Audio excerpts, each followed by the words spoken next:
esfuerzos humanos versus unión con Cristo hacia una esperanza escatológica. Este es el tema del sermón, continuando con la serie expositiva de Filipenses, y ahora corresponde justamente el pasaje de Filipenses 3, versículos del 4 al 11. Y dice la palabra de Dios así, si me lo permite, lo voy a leer en la versión NTV para una mejor comprensión, pero la Biblia que usted tenga en su casa, por supuesto, la puede usar y seguir la lectura. Aunque si alguien pudiera confiar en sus propios esfuerzos, ese sería yo. De hecho, si otros tienen razones para confiar en sus propios esfuerzos, yo las tengo aún más. Fui circuncidado cuando tenía 8 días de vida. Soy un ciudadano de Israel, de pura cepa y miembro de la tribu de Benjamín. Un verdadero hebreo como no ha habido otro. Fui miembro de los fariseos, quienes exigen la obediencia más estricta a la ley judía. Era tan fanático que perseguía con crueldad a la iglesia y en cuanto a la justicia obedecía la ley al pie de la letra. Antes creía que esas cosas eran valiosas, pero ahora considero que no tienen ningún valor debido a lo que Cristo ha hecho. Así es, todo lo demás no vale nada cuando se le compara con el infinito valor de conocer a Cristo Jesús, mi Señor. Por amor a Él, he desechado todo lo demás y lo considero basura, a fin de ganar a Cristo y llegar a ser uno con Él.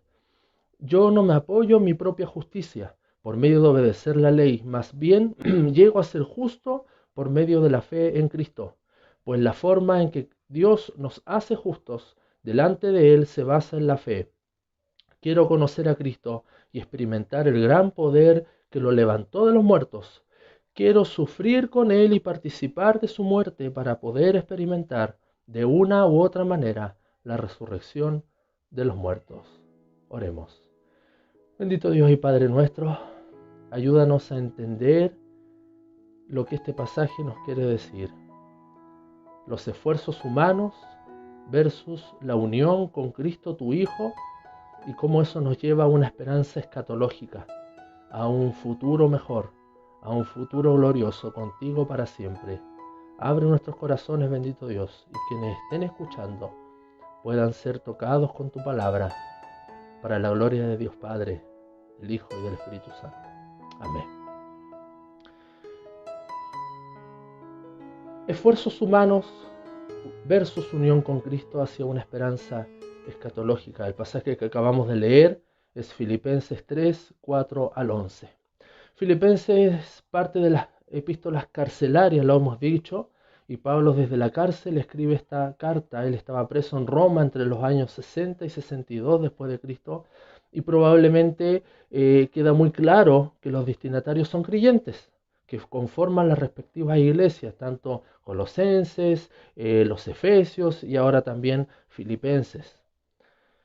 Mucho de esta deducción no la podemos ver en los saludos. Saluda a los creyentes, a los santos, Efesios 1.1, Filipenses 1.1, Colosenses 1.2 y así. Y esta carta es una carta muy cercana, amistosa, la carta de Filipenses, pero a la vez es exhortativa. Estos aspectos en su conjunto dan cuenta de que Pablo en cierta manera estaba preparando a los creyentes. Mire qué importante. Él sabía que estaba preso y en el contexto romano la persona que estaba presa probablemente sabía que iba a morir. Ya en el contexto romano estar preso era sinónimo de muerte. Ya era difícil que salieran en libertad. Por lo tanto, Pablo de alguna manera está preparando a los creyentes, ya escribiendo esta carta, un poco dejando su legado, ¿no? Y advirtiendo también, exhortando a los creyentes de Filipos. A lo largo de estos sermones que se han expuesto sobre Filipenses, hay mucho énfasis, y esto lo pueden ver ustedes en el canal del Evangelio, por supuesto. Ahí están todas las series positivas de Filipenses. Hay muchos énfasis que son de edificación para el creyente y eso lo vemos en esta carta: el gozo de la salvación, la vida de oración, una cristología correcta, la unidad, el gozo, y podríamos seguir con muchos temas también, y el ejemplo de Timoteo y Epafrodito, por supuesto, son de mucha valía para el creyente de hoy en día. Ahora en este pasaje que acabo de leer y en el que está basado este sermón de Filipenses 3, versículos 4 al 11, Es la vida de Pablo el paradigma de madurez, de conocimiento de Dios y de entrega por completo al servicio del Evangelio. Ahora es Pablo el actor principal, si lo quiere entender de alguna manera. Estos son el complemento para una vida perfecta delante de Dios. Y lo vemos en Filipenses 1:12 y del 2 al 30. Hay una doctrina ahí tremenda que toca varios temas, pero también después Pablo en este mismo escrito lleva a la práctica. ¿Por qué? Porque debe haber una relación correcta entre doctrina y práctica y doctrina. No puede haber práctica sin doctrina y doctrina sin práctica. Debe haber un complemento y Pablo es el paradigma perfecto de un creyente maduro que hace de la doctrina, la hace práctica y viceversa. Pablo quiere usar su propio testimonio en este pasaje y el obrar de Dios en él para advertir sobre los judaizantes que estaban merodeando a los creyentes de Filipos. Y eso lo vimos en la predicación anterior con el pastor Rueda, ¿no? A estos judaizantes, Pablo los llama en el versículos del 1 al 3 del capítulo 3, los llama los perros, los malos obreros y los de la falsa circuncisión o mutiladores del cuerpo. Entonces, esa es la introducción para lo que vamos a ver hoy. Pablo está advirtiendo, ¿no? Está exhortando, está llamando la atención de los creyentes de Filipos sobre estos judaizantes que estaban dando ahí la vuelta, estaban circuncidando a los creyentes, por supuesto debían ser advertidos. Hay mucho que extraer de este profundo pasaje, el que vamos a ver a continuación, que es como el currículo vitae del apóstol. Si usted se fija, él nombra muchas cosas de lo que él era, pero se hace necesario y acaba el objetivo de esta predicación, comprender que ningún esfuerzo humano ni ningún mérito se compara a la unión con Cristo. Ninguno. Esta unión con Cristo posee una esperanza escatológica real. Lo voy a repetir. Debemos comprender a partir de este pasaje que ningún esfuerzo humano ni ningún mérito se compara a la unión con Cristo. Esta unión con Cristo posee una esperanza escatológica real. Vamos al pasaje entonces. Y quiero en este pasaje, en estos versículos del 4 al 11, tocar 3 puntos principales para que usted lo pueda anotar ahí y pueda volver a revisar el pasaje y meditar en la palabra de Dios. Primer punto, esfuerzos humanos. Esfuerzos humanos, versículos del 4 al 6. Aunque yo tengo también de qué confiar en la carne, dice la Reina Valera, si alguno piensa que tiene de qué confiar en la carne, yo más. El apóstol Pablo en este pasaje de advertencia, pero en un tono de amistad y confianza con los creyentes de Filipos, abre su corazón y da cuenta de un argumento, justificación que es típico de muchos creyentes, de muchos de nosotros. Pareciera ser que incluso cualquiera de nosotros podría tener sus propios argumentos basados en nuestros esfuerzos humanos, méritos y obras que haría pensar que no somos tan malos y que un mínimo de bondad y de buen actuar hizo que Dios se fijara en nosotros para salvarnos. ¿O no lo ha pensado así usted?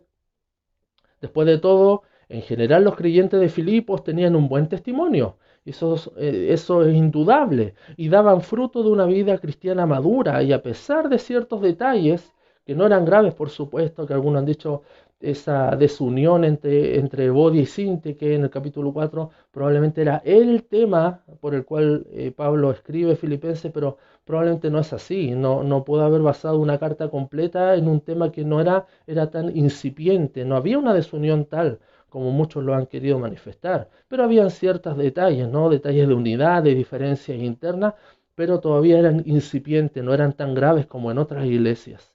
La mayoría, si no todos los creyentes de Filipos eran ciudadanos romanos.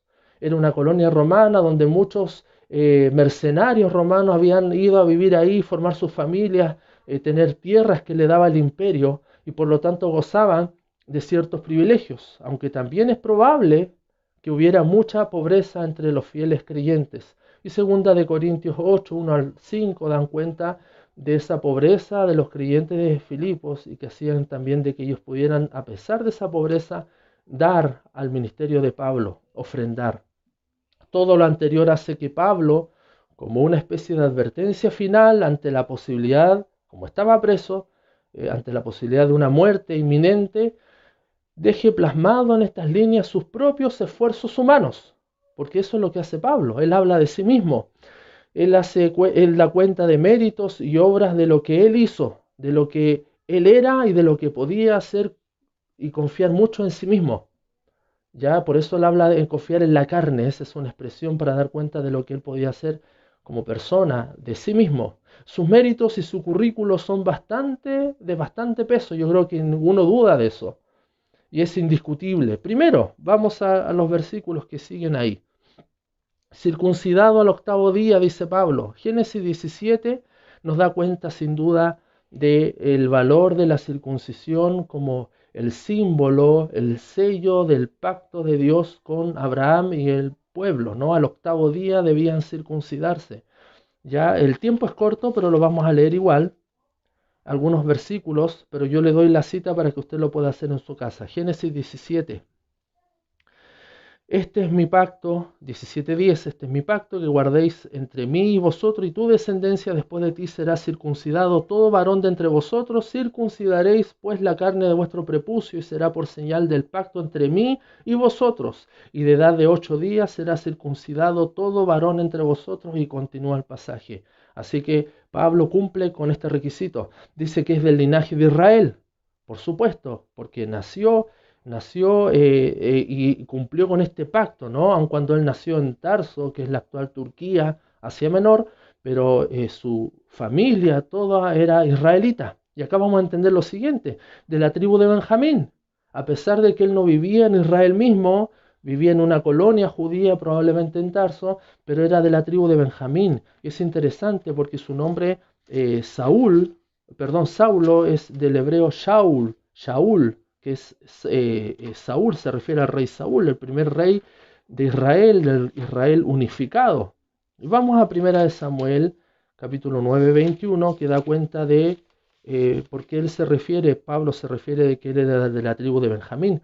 El 9:21 de 1 de Samuel dice así: Saúl respondió y dijo: ¿No soy yo hijo de Benjamín, de las más pequeñas de las tribus de Israel, y mi familia no es la más pequeña de todas las familias de la tribu de Benjamín?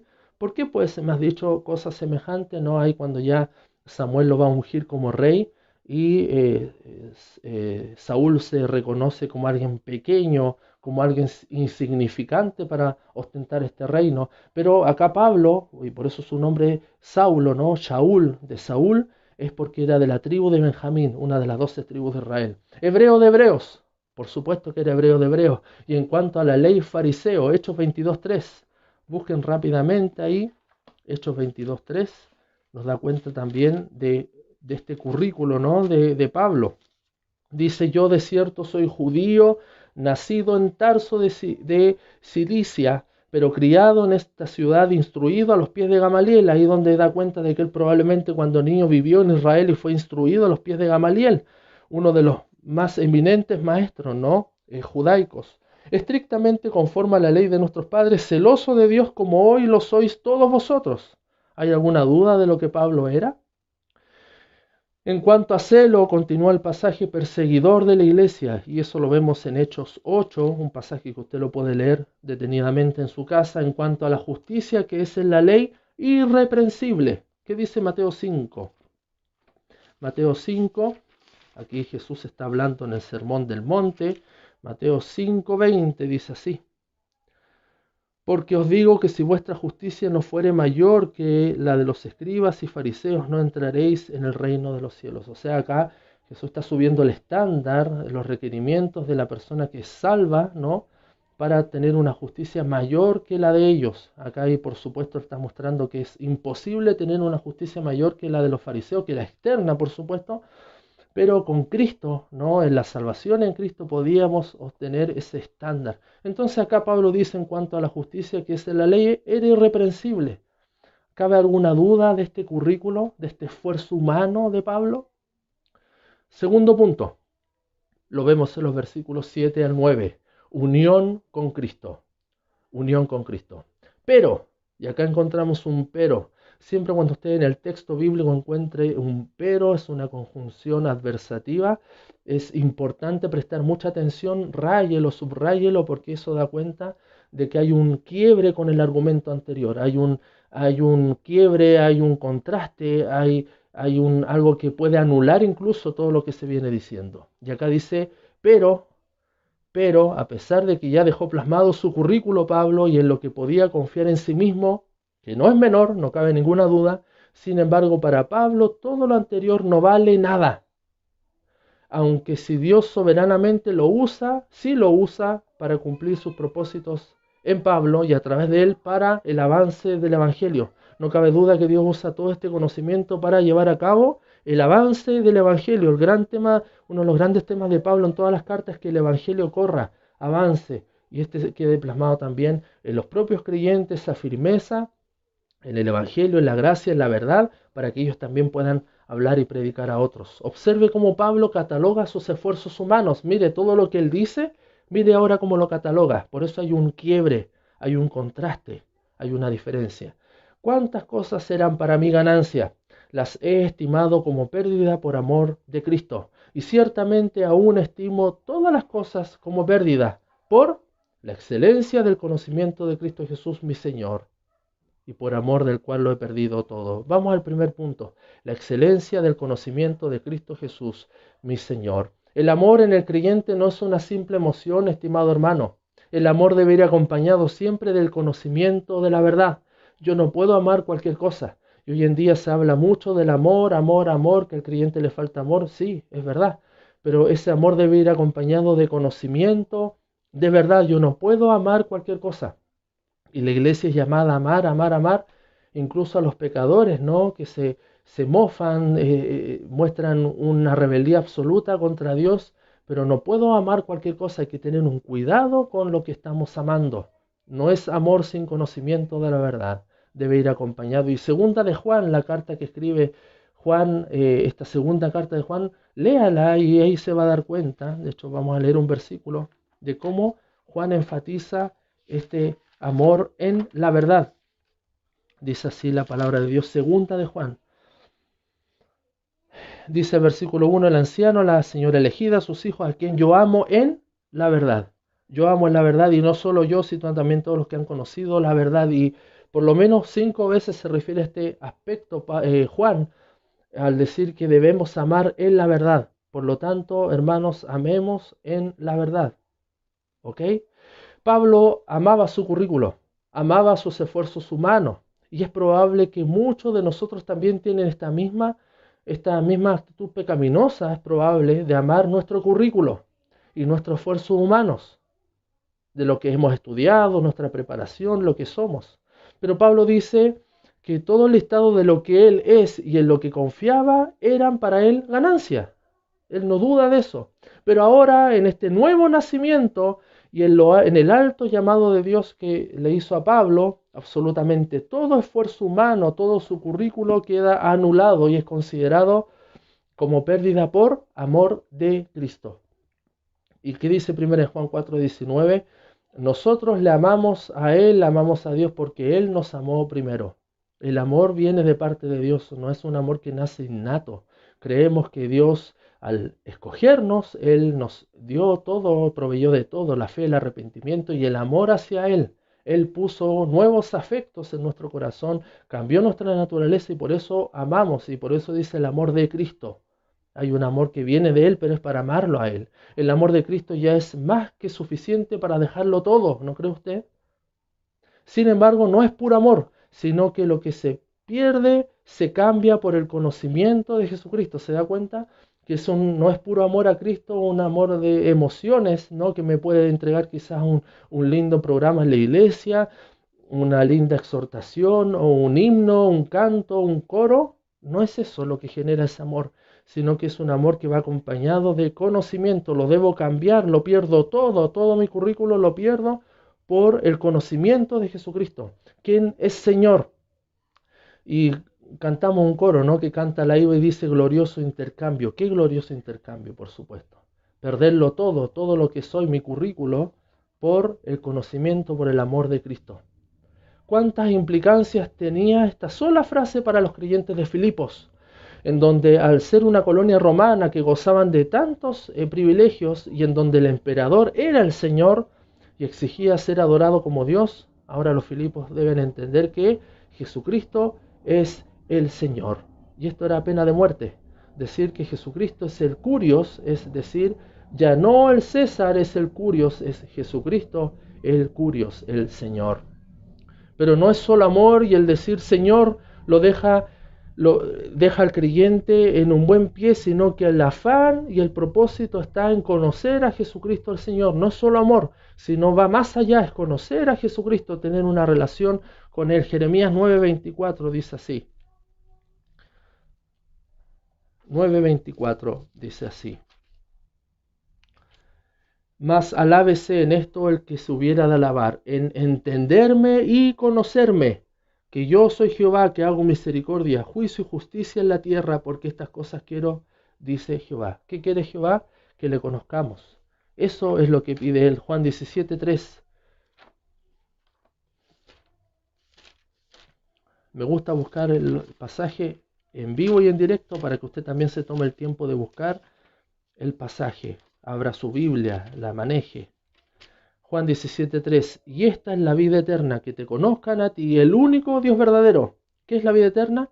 Que te conozcan a ti, el único Dios verdadero, y a Jesucristo a quien has enviado. Se da cuenta que hay un conocimiento, y conocer no solamente una intención mental, ya un ejercicio mental, sino va más allá, es una relación íntima, cercana con Dios. Estamos obligados, somos demandados a tener una intimidad con el Dios encarnado, con Jesucristo el Salvador y Señor. Cuando Jesús en Mateo 7 no dice que muchos me dirán en aquel momento, en tu nombre hicimos esto, en tu nombre echamos demonios, en tu nombre hicimos esto, que dice Jesús, nunca os conocí, apartados de mí, hacedores de maldad. Pero miren, nunca os conocí, nunca tuve una relación con ustedes, ni ustedes conmigo. Hicieron muchas cosas, pero no hubo conocimiento. Amaron mucho, pero no hubo conocimiento. Hay que tener un equilibrio ahí. Sigamos en el pasaje de Filipenses. Estamos en los versículos 7 al 9. Por amor del cual lo he perdido todo y lo tengo por basura. La palabra basura es kibala, que significa residuos, desechos, incluso estiércol. ¿Todo esto para qué? Y aquí viene la hermosa y misteriosa doctrina desconocida por muchos, y estamos en el punto 2, la doctrina de la unión con Cristo. La unión con Cristo, probablemente usted no ha escuchado esta doctrina, pero es muy hermosa. Y quizá esta frase en sí no está explícita en los escritos de Pablo, la unión con Cristo, pero sí el concepto o la frase en Cristo, por lo menos más de 150 veces está en las cartas de Pablo. Así que hay mucho que entender de esta doctrina que muy poco se habla. ¿Cómo entender la unión con Cristo? Y la unión con Cristo tiene relación con tres puntos principales: que Dios escoge a su pueblo, Dios salva a su pueblo y Dios sella a su pueblo. Y todo esto lo hace ¿en qué? Lo hace en Cristo, a través de su Hijo, en Cristo. Y eso lo puede ver usted y leer y releer en Efesios capítulo 1, versículos del 3 al 14. Entonces Dios escoge a su pueblo, lo predestina, Dios ama y salva a su pueblo y Dios lo sella con el Espíritu Santo. Esto es unión con Cristo, porque todo lo hace en el Hijo. Me encantaría leer este pasaje hermoso de Efesios 1, 3 en adelante, pero el tiempo es muy poco. Pero léalo usted y va a entender y subraya ahí las veces que dice en el Hijo, en Cristo, en el amado. Entonces, ¿para qué perder todo en lo que Pablo confiaba en la carne y ahora es pérdida, es basura para él? ¿Para qué todo esto? Para ganar a Cristo, sigue el pasaje, y ser hallado en él. Léalo ahí en su Biblia. Todo esto es para ganar lo estimado como pérdida, como basura, como estiércol, para ganar a Cristo y ser hallado en él. Esto es unión con Cristo, hermanos. El Padre y cualquier mortal debe ver que en el creyente, el Padre quiere ver que el creyente ha sido ganado, que ha ganado a Cristo, perdón, por misericordia, sin duda, ¿no? Que ha sido a Él, y es más, en este misterio de la unión con Cristo, el Padre va a ver que los hijos suyos, ¿no? Los que Él ha salvado, están escondidos, están en Cristo. Esta unión es un misterio, la verdad que es algo que cuesta entender, ¿ya? Porque uno de los misterios de la Biblia son primero la Trinidad, que es un misterio, que Cristo tenga dos naturalezas en una persona, naturaleza divina y humana, Y el otro misterio es este, la unión con Cristo, es algo que cuesta explicar. Cómo estamos unidos a Cristo, y por eso la Biblia se afana y Pablo se afana desarrollando esta doctrina de la unión con Cristo. El Padre quiere ver que estemos hallados en su Hijo, que estemos escondidos en su Hijo. El Padre debe ver que estamos en su Hijo. Colosenses 3:3 dice así: porque habéis muerto y vuestra vida está escondida con Cristo en Dios. Mire qué hermoso. Habéis muerto y vuestra vida está escondida con Cristo en Dios, escondidos. Más compenetrados no podemos estar, amados hermanos. Continuemos el pasaje, siguiendo en este punto de la unión con Cristo. No teniendo mi propia justicia, que es por la ley, dice Filipenses, sino la que es por la fe en Cristo, la justicia que es de Dios por la fe. Y este quizás, el versículo 9, es uno de los versículos más potentes de toda la Biblia que dan cuenta de la justificación y la imputación de la santa vida de Cristo, ¿no? Del mérito perfecto de Cristo, la obra perfecta de Cristo, esa imputación que pasa a todos los que estamos en Él, a los que hemos sido salvos por la gracia de Dios en Cristo, por los que Cristo murió. Estamos y recibimos esta justicia. Somos salvados, sin duda, por Dios a través de Cristo. Y al haber sido predestinados, fuimos escogidos por el Padre en Cristo para que la perfecta obra, mérito y vida de Cristo, porque esa sí es la única obra y el mérito y el currículo que sí vale delante de Dios, es la de Cristo. Eso se nos impute, pasa a nuestra cuenta, es decir, pasa a nuestro favor. Y es lo que entendemos como imputación. Aunque el énfasis de la Escritura, ya que hay que tener cuidado, porque somos llamados a vivir en santidad, el énfasis es que por nuestras obras seremos juzgados, pero no podemos desmerecer que Cristo nos imputó su vida justa, su santa vida, su justicia pasó a nuestra cuenta, y eso es lo que el Padre ve y nos declara justos. El Padre nos declara sin culpa, porque vio a su Hijo delante nuestro, ¿no? Muriendo por nuestro pecado, tomando nuestro lugar, siendo castigado por nosotros. Él por nosotros se hizo pecado. La justicia que viene por la fe en Cristo es la única justicia que a Dios le vale. Ningún esfuerzo humano, por muy destacable, y eso lo vimos en el primer punto del pasaje, por muy destacable que sea, por un mejor currículo que tenga, por más estudio que tenga, le valen algo a Dios, al Dios del universo. Solamente la sola fide, la sola fe en Jesucristo, su Hijo, es lo que justifica al pecador. Lo hace sin culpa, eso lo declara el Padre, nos declara sin culpa y sin condenación delante de Él, delante de sus ojos. Esta es la justicia de Dios. Esta es la justicia de Dios que a Él le vale, que al poner la fe en Cristo, esa vida de Cristo pase a nuestra cuenta. Y es lo que el Padre lo ve a Cristo su Hijo tomando nuestro lugar, y es por eso que el Padre nos declara a nosotros pecadores todavía. De hecho, Lutero decía, nosotros somos justus et peccator, o sea, justos pero pecadores todavía, pero somos justos delante de Dios. Es lo que el Padre ve. Esto viene por la sola fe, por creer, por confiar, ya no en mi carne, ya no en mi currículo, ya no en mis méritos, sino en Cristo y en lo que Él es y en lo que Él hizo. Amado hermano, esto es precioso. Esto debe llenarlo de gozo a usted y a mí también. Esta es la única obra que a Dios le vale, el único mérito que cuenta para que seamos declarados justos delante de Dios. Y esto es unión con Cristo. Ahora entramos al tercer punto de este pasaje. Recuerde cuál era el tema. Méritos humanos o esfuerzos humanos versus unión con Cristo hacia una esperanza escatológica. Y acá viene la esperanza escatológica, versículos 10 y 11 de Filipenses 3.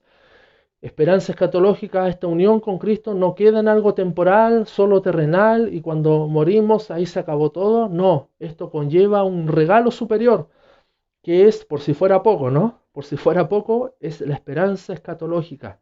Y lo escatológico tiene que ver con eventos futuros, lo que va a suceder, ya la vida eterna, todo el reinado de Cristo, vida eterna, los juicios a la tierra, todo eso viene en el futuro, es lo que va a suceder. Dice el pasaje, a fin de conocerle, ya esta justicia viene para que le conozcamos y el poder de su resurrección y la participación de sus padecimientos, llegando a ser semejantes a Él en su muerte. Estamos terminando el pasaje. Si en alguna manera llegase a la resurrección, de entre los muertos. ¿Cuál es la esperanza escatológica? Esto que acabamos de leer.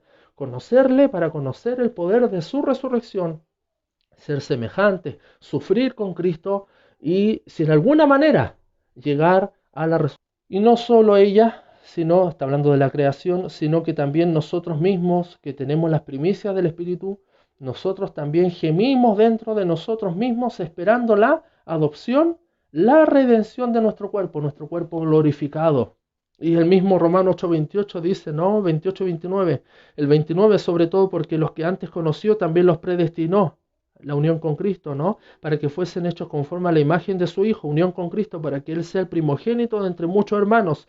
Y a los que predestinó a estos también llamó, nos salvó, ¿no? Por la predicación del Evangelio. Y a los que llamó a estos también justificó, unión con Cristo. Y a los que justificó a estos también glorificó, ya es una promesa. Nada ni nadie, ninguna cosa creada, dice al final de este pasaje Romanos 8, nos podrá separar del amor de Dios que es en Cristo. Ninguna cosa creada. ¿Por qué? Porque ya se nos promete la glorificación, es decir, nuestro cuerpo transformado para estar en la presencia de Dios por siempre y para siempre. Esta es la esperanza escatológica. 1 Tesalonicenses 4, 13 al 17. Continuamos. Y aquí habla de lo que tenemos como esperanza, en los que creemos en esto también.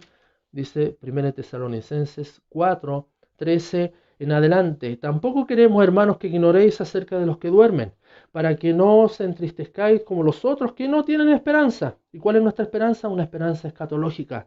Que esta es la esperanza escatológica. Mire, porque si creemos que Jesús murió y resucitó, aleluya, así también traerá Dios con Jesús a los que durmieron con él. No habla de muerte, habla de dormir, porque es pasajero, ¿no?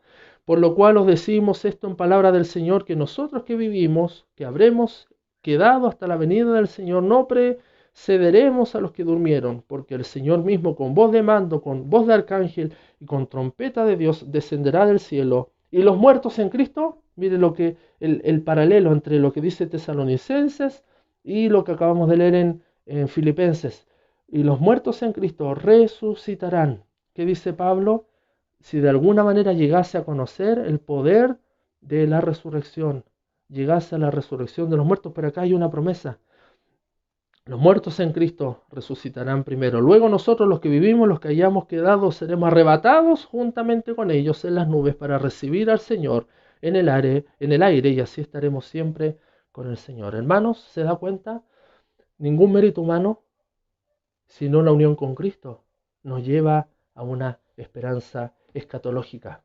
Esta última sección del pasaje es exultante, genera un tremendo gozo, algo excitante si usted lo quiere entender de alguna manera. Se refiere a la futura resurrección y en especial a la resurrección de los creyentes, que serán aquellos que cumplan todo el requisito anterior, es decir, no confiar en los méritos humanos ni en la carne, como lo hizo Pablo, que después dice todo eso es basura. ¿Para qué? Para unirme a Cristo.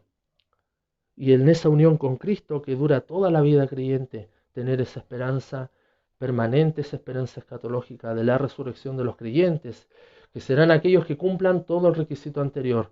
La salvación no depende, hermanos amados, no depende en lo absoluto de ninguna obra de la carne o mérito personal, sino que la unión con Cristo y todo lo que eso implica, incluso hasta el morir por Él, porque al final dice padecer por Él si es necesario, tendrá como final glorioso nuestra resurrección e inmortalidad. Comprender que ningún esfuerzo ni ningún mérito se compara a la unión con Cristo. Esta unión con Cristo posee una esperanza escatológica real. Que Dios le bendiga.